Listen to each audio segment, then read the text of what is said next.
स्वागत है आप सभी का अपनी ऑनलाइन बायोलॉजी क्लासेस में।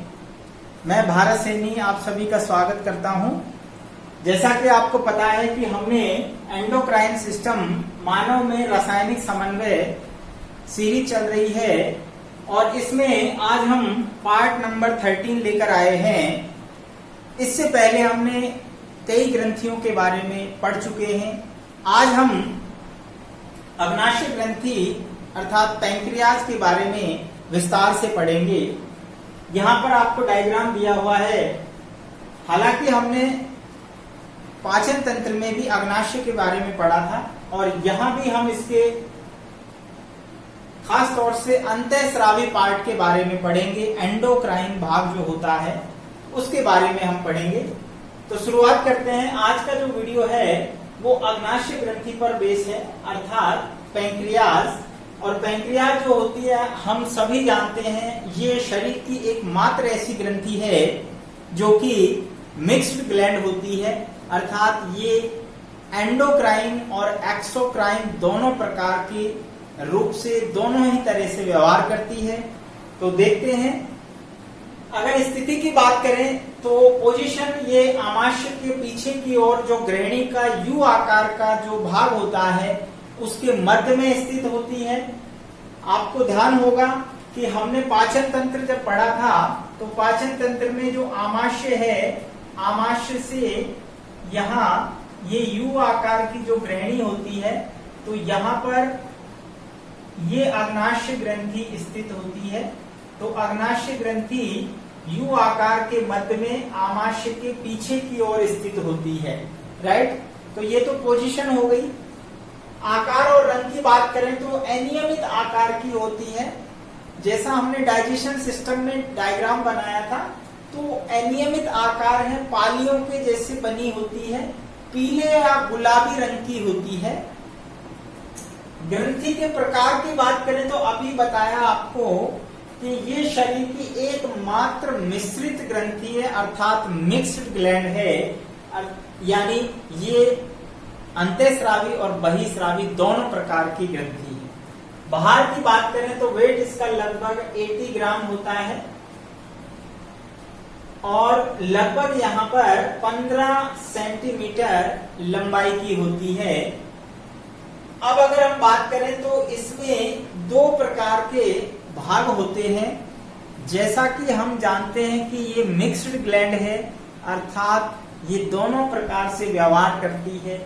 ये शरीर की एकमात्र ऐसी ग्रंथि है, क्वेश्चन बन सकता है कि शरीर की एकमात्र ग्रंथि जो कि मिश्रित प्रकार की है, दैट इज पैंक्रियाज। यहाँ हमने जो डायग्राम लिया है वो लैंगरहैंस की द्वीप समूह अर्थात आइसलैंड ऑफ लैंगरहैंस। तो यहाँ आपको दो प्रकार की सेल्स नजर आ रही हैं। बाहर की तरफ आप देख रहे हैं गोल गोल जो यानी फ्लावर के समान आपको रेड रंग की जो नजर आ रही है, ये जो समूह है ये एसिनी सेल्स के समूह है, दैट इज एसिनी सेल या एसिनाई कोशिकाएं। ये जो कोशिकाएं होती हैं ये बहिस्रावी प्रकार की होती हैं। यहाँ आप देख सकते हैं बहिस्रावी भाग जो है यानी एक्सोक्राइन पार्ट में एसिनाई कोशिकाएं आती हैं और ये लगभग 99% अर्थात 99% भाग बनाती हैं अग्नाशय ग्रंथि का। यानी मोस्टली जो भाग है वो एक्सोक्राइन होता है। कार्य की बात करें तो ये हमने डाइजेशन में भी पढ़ा था कि ये अग्नाशय रस या अग्नाशय हार्मोन्स का स्राव करती है, या यूं कह लीजिए कि जो अग्नाशय रस होता है, पैंक्रियाटिक जूस होता है, उसमें विभिन्न प्रकार के हार्मोन्स और एंजाइम होते हैं जो भोजन के पाचन में हेल्प करते हैं और ये एक प्रकार से डाइजेशन ग्लैंड की तरह कार्य करते हैं, पाचक ग्रंथि की तरह काम करते हैं। तो ये तो एक्सोक्राइन पार्ट था जिसका कि महत्व हमने पाचन तंत्र में पढ़ा था।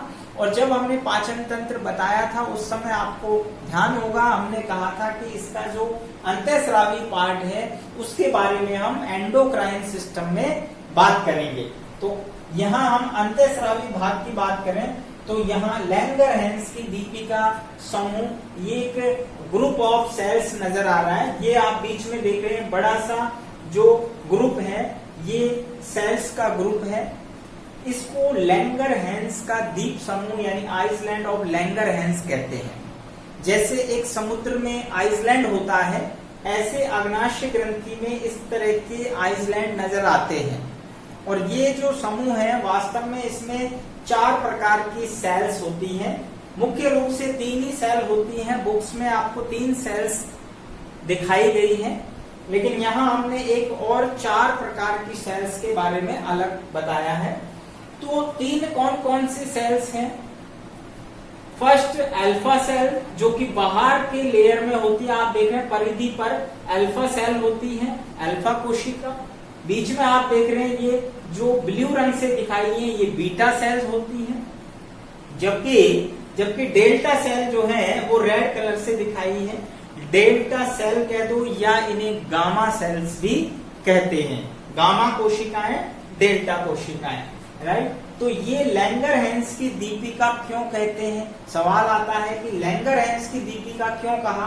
क्योंकि इसकी खोज जो है 1869 में लैंगरहैंस नामक वैज्ञानिक ने की थी और उसने बताया कि यहाँ एक समूह होता है कोशिकाओं का, ग्रुप ऑफ सेल्स, जो कि लैंगरहैंस की दीपिका के नाम से जाना जाता है। अब बात करते हैं तो 4 प्रकार की सेल। चौथी सेल जो है यहाँ हमने नहीं दिखाई है, जिसको पीपी सेल्स कहते हैं। एक बार फिर देखते हैं। अल्फा सेल जो कि लगभग 15 से 20% भाग बनाती है।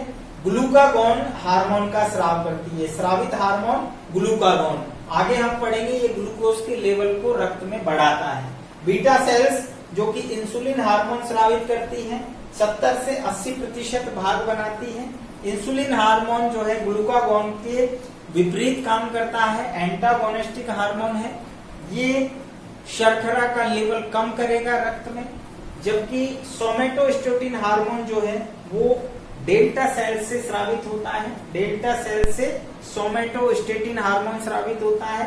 ये इंसुलिन और ग्लूकागॉन के हार्मोन को नियमित करता है, अर्थात उनको एक प्रकार से कंट्रोल करता है, संदमित करता है। ये 3 से 10% भाग बनाती है।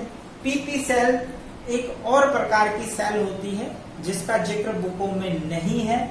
इसे हम पैंक्रिएटिक पेप्टाइड सेल्स कहते हैं। पैंक्रिएटिक पेप्टाइड सेल्स ये आंत्र में भोजन अवशोषण में हेल्प करती हैं। इनसे जो यानी हार्मोन स्रावित हो रहा है वो आंत्र में भोजन अवशोषण में हेल्प करता है, क्योंकि ये सोमेटोस्टेटिन का सदमन करता है। तो आगे हम बात करते हैं कि आखिर ग्लूकागॉन और इंसुलिन और सोमेटोस्टेटिन का क्या कार्य है और ये बॉडी पर किस प्रकार इफेक्ट दिखाते हैं। अग्नाशय ग्रंथि से स्रावित जो हार्मोन है, जिसमें मुख्य रूप से हम ग्लूकागॉन और इंसुलिन के बारे में बात करेंगे, क्योंकि ये बहुत ही महत्वपूर्ण हार्मोन है। बहुत ज्यादा क्वेश्चंस यहाँ से पूछे जाते हैं। कोई भी एग्जाम हो यहाँ से क्वेश्चन जरूर बनता है, तो इस चीज को बहुत ही ध्यान से समझेंगे। सबसे पहला पॉइंट जो है, ग्लूकागॉन और इंसुलिन दोनों विरोधी हार्मोन होते हैं, एक दूसरे के विरोधी हार्मोन है, एंटागोनिस्टिक हार्मोन है, अर्थात दोनों एक दूसरे के विपरीत कार्य करते हैं। ऐसे हार्मोन एंटागोनिस्टिक हार्मोन या विरोधी हार्मोन कहलाते हैं। ध्यान रखना, ग्लूकागॉन अल्फा सेल से स्रावित होता है, जबकि इंसुलिन हार्मोन बीटा सेल से स्रावित होता है। दूसरी हम बात करते हैं, ये दोनों प्रोटीन प्रकृति के हार्मोन हैं। ग्लूकागॉन भी प्रोटीन प्रकृति का हार्मोन है, जबकि इंसुलिन भी प्रोटीन प्रकृति का हार्मोन है। ग्लूकागॉन जब प्रोटीन प्रकृति के हार्मोन है तो प्रोटीन किससे बना है? एमिनो अम्लों का बहुलक, दैट इज पॉलीपेप्टाइड चेन। तो यहाँ पर जो चेन है वो एमिनो अम्लों से बनी है। तो यहाँ ग्लूकागॉन जो हार्मोन है वो 29 एमिनो अम्लों की श्रृंखला से बना है। ध्यान रखना, इसका एक अणु ग्लूकागॉन का वो 29 एमिनो अम्ल की चेन से बना है। जबकि अगर इंसुलिन की बात करें तो उसमें 51 एमिनो एसिड होते हैं, उनकी एक श्रृंखला से बना है। इसके एक अणु का भार 6000 होता है। जबकि यहाँ पर इंसुलिन जो हार्मोन है उसमें 2 श्रृंखलाएं होती हैं। ध्यान रखना, इसके एक अणु में 2 श्रृंखलाएं हैं।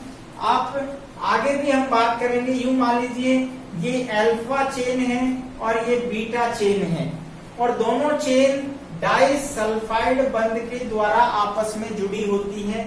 एक अल्फा चेन जो है उसमें 21 एमिनो एसिड हैं, जबकि बीटा चेन में कितने हैं? 30 एमिनो एसिड्स हैं। अल्फा चेन में 21 एमिनो एसिड है, जबकि बीटा चेन में 30 यानी 30 एमिनो अम्ल हैं। दोनों मिलाकर एक इंसुलिन का अणु 51 एमिनो अम्लों की श्रृंखला से बना है। एक पॉइंट और, इंसुलिन के संदर्भ में ये सबसे पहले लैब में कृत्रिम रूप से बनाया गया पहला प्रोटीन हार्मोन है। इंसुलिन पहला प्रोटीन हार्मोन है जिसे लैब में कृत्रिम रूप से बनाया गया। साथ ही साथ इसका क्रिस्टलीकरण यानी रवों के रूप में भी प्राप्त किया गया। अब हम बात करते हैं दोनों हार्मोन्स के कार्य की। यहाँ हमने इंसुलिन के कार्य लिखे हैं, जबकि यहाँ ग्लूकागॉन के कार्य। सबसे पहले हम बात करते हैं ग्लूकागॉन रक्त में ग्लूकोज की मात्रा को बढ़ाता है। रक्त में ग्लूकोज की मात्रा को बढ़ाता है, तो यह हाइपरग्लाइसीमिक हार्मोन है। हाइपरग्लाइसीमिक यानी रक्त में ग्लूकोज की मात्रा बढ़ाने वाला हार्मोन, राइट। यहाँ रक्त में ग्लूकोज की मात्रा को इंसुलिन कम करता है, तो ये हाइपोग्लाइसीमिक इफेक्ट दर्शाएगा, तो इसे हाइपोग्लाइसीमिक हार्मोन कहते हैं। क्लियर। आगे बात करते हैं। तीसरे पॉइंट कहता है ग्लाइकोजीनोलाइसिस को प्रेरित करता है। Glucagon glycogenolysis. ग्लाइकोजीनोलाइसिस क्या है? ये लीवर के अंदर होने वाली प्रक्रियाएं जिनको हमने यकृत यानी लीवर के कार्य यानी फंक्शन के अंदर भी पढ़ा था, राइट। तो ग्लाइकोजीनोलाइसिस का अर्थ होता है ग्लाइकोजन से ग्लूकोज बनाना, यानी ग्लाइकोजन को तोड़कर ग्लूकोज बनाता है, तो ग्लूकोज का लेवल बढ़ेगा, राइट। जबकि यहाँ पर क्या होता है? इंसुलिन प्रोटीन निर्माण को मोटिवेट करता है, प्रेरित करेगा। इंसुलिन यानी प्रोटीन निर्माण को बढ़ाता है, जबकि इसे हम ग्लाइकोजीनोलाइसिस का सदमन करने वाला हार्मोन कहेंगे। ध्यान रखना, यहाँ तो क्या हो रहा है? ग्लाइकोजीनोलाइसिस को प्रेरित किया जा रहा है, जबकि यहाँ ग्लाइकोजीनोलाइसिस का सदमन किया जा रहा है, यानी इसको इनहिबिट किया जा रहा है। जबकि ग्लाइकोजेनेसिस को प्रेरित करता है, यानी उल्टा काम हो रहा है, विरोधी काम कर रहा है। कैसे? ये ग्लूकोज से ग्लाइकोजन बना रहा है, जबकि यहाँ पर ग्लाइकोजन से ग्लूकोज बन रहा है। तो आप सोचिए, जब शरीर में एक्सेस में रक्त के अंदर ग्लूकोज की मात्रा होती है, तो उस ग्लूकोज का क्या किया जाता है? हमने देखा कि लीवर के अंदर उसको स्टोर कर लिया जाता है ग्लाइकोजन के रूप में, जिसे हम जंतु स्टार्च यानी एनिमल स्टार्च भी कहते हैं। तो जैसे पादपों में स्टार्च के रूप में भोजन संचित रहता है, ऐसे एनिमल के अंदर ग्लाइकोजन के रूप में उसे एक्सेस ग्लूकोज को संचित कर लिया जाता है। तो ये काम, यानी यहाँ से ग्लूकोज का लेवल कम होगा। इसके अलावा नेक्स्ट हम बात करते हैं यकृत में ग्लूकोनियोजेनेसिस। ग्लूकोनियोजेनेसिस आपको बताया था, ध्यान है, नए सिरे से, अर्थात नए सिरे से ग्लूकोज बनना। नए सिरे का मतलब क्या है? सामान्य से ग्लाइकोजन से बनता है, लेकिन कई बार परिस्थितियां क्या होती है? एमिनो अम्लों से भी ग्लूकोज बनाया जाता है। एमिनो अम्लों से ग्लूकोज का बनना ग्लूकोनियोजेनेसिस कहलाता है। तो ये ग्लूकोनियोजेनेसिस को बढ़ाकर क्या करेगा? एमिनो अम्लों से ग्लूकोज को बढ़ाएगा, अल्टीमेट ग्लूकोज ही बनाएगा। लेकिन यहाँ आ जाइए, अब देखिए इंसुलिन क्या काम करता है? ग्लूकोनियोजेनेसिस को संदमित करेगा, यानी ग्लूकोनियोजेनेसिस को तो बंद कर देगा, जबकि क्या करेगा?